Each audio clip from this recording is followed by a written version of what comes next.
তো hello guys, নতুন একটা ভিডিও সবাইকে স্বাগতম। তো এডিট করার সবথেকে জনপ্রিয় অ্যাপ হচ্ছে ক্যাপকাট, কিন্তু ক্যাপকাট একটা বড় সমস্যা হচ্ছে এখানে বাংলা লেখা যায় না।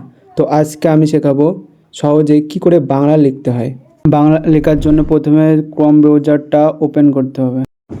তো সার্চ করতে হবে বাংলা ফন্ট ডাউনলোড। তো আমি এখানটায় বাংলা ফন্ট ডাউনলোড সার্চ করে দিয়েছি। তারপরে স্ক্রল করতে করতে নিচে আসতে হবে এবং ফ্রি ফন্ট লিপিঘর এখানে ক্লিক করতে হবে।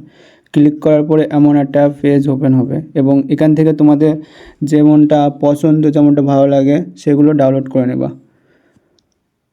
তো আমার ইচ্ছা মতন আমি যেগুলো পছন্দ সেগুলো এখান থেকে ডাউনলোড করে নিয়েছি। তো তোমরা ডাউনলোড করে নাও। এখানে আমি আগ্রহী নয়, এখানে ক্লিক করতে হবে এবং ডাউনলোডে ক্লিক করতে হবে। তো ডাউনলোড করার পরে আবার ক্রোম ব্রাউজারে ওপেন করতে হবে। ওপেন করার পরে এখানে সার্চ দিতে হবে ইউনিকোড টু বিজয় কনভার্টার। তো এমন একটা পেজ ওপেন হবে।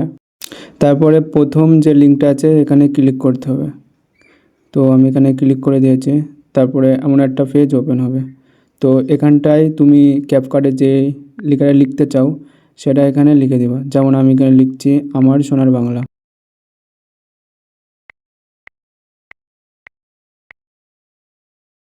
তো লেখা হয়ে গেলে ইউনিকোড থেকে বিজয় এখানে ক্লিক করতে হবে এবং নিচেই বিজয় লেখাটা আসবে। তো বিজয় লেখাটা, এই লেখাটা কপি করতে হবে। তো আমি কপি করে নিয়েছি। তারপরে ক্যাপকাট ওপেন করতে হবে। তারপরে ক্যাপকাট ওপেন করার পরে যে টেক্সট যে অপশানটা আছে ওখানে ক্লিক করতে হবে এবং বিজয় লেখাটা, যে লেখাটা কপি করেছিলাম ওখানটায় পেস্ট করে দিতে হবে। তো বাংলা লেখাটা না আসার জন্য কেউ মন খারাপ করবো না, কারণ আমি তো আছি, আমি শিখিয়ে দেবো কী করে ডাউনলোড করতে। তারপর ফন্টে ক্লিক করতে হবে এবং তারপরে মাই ফন্টে ক্লিক করতে হবে। অ্যাড অপশানে ক্লিক করতে হবে এবং মাই ফন্টে ক্লিক করতে হবে। তারপর ডাউনলোড যে অপশানটা আছে ওখানে ক্লিক করতে হবে।